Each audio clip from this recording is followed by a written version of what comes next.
सूर्यभानचा बाप देशभक्त तर हा देशी भक्त. आईला देशी दारूत हा एवढा बुडालेला असतो की गाववाल्यांच्या म्हणण्याप्रमाणे याच्या घामाला पण मोसंबी नारंगीचा वास येतो. पोरानं याची 6 एकर जमीन विकून खाल्ली पुन्हा रोज 6 लिटर दारू पिऊन स्वतःच्याच पोराच्या 7 पिढ्या काढतो. जातो का फुकणीच्या. हा मकरंद जाधव, मोटार मेकॅनिक, देशभक्तांचा नातू, देशी भक्तांचा एकुलता एक चिरंजीव. बाप दारूत बुडालेला आणि हा कुठल्या तरी शोधात बुडालेला. शोध म्हणजे यानं हा जो पाड बनवलाय तो गाडीत बसवला तर पेट्रोल डिझेल अर्ध्याहून कमी लागणार.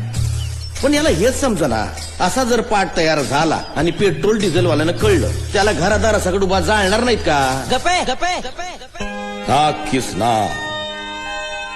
मकरंदच्या पहिल्या बायकोपासनं झालेला पोरगा. हा प्रकटला आणि ती आटपली की सटकली परमेश्वर जाणे. आता याला पैलवान व्हायचंय पुन्हा दिवसाला शिर 2 शिर भात मी 12 अंडी खातो. हा रस्त्यावर चालायला लागला की कोंबड्या पळ काढतात असं गाववाल्यांचं म्हणणं आहे. खरंच आहे की नाही ते बघा तरी. ही साई मकरंदला दुसऱ्या बायकोपासून झालेली. हिनं देशभक्त किंवा देशी भक्त घराण्यातलं काहीच घेतलं नाही. पण पोरीच्या पायात जादू आहे. हा भल्या भल्यानं नाचता येणं अंगण वाकडं असं होतंय. तिला नाचता येतंय पण अंगण नाही असा मामला आहे.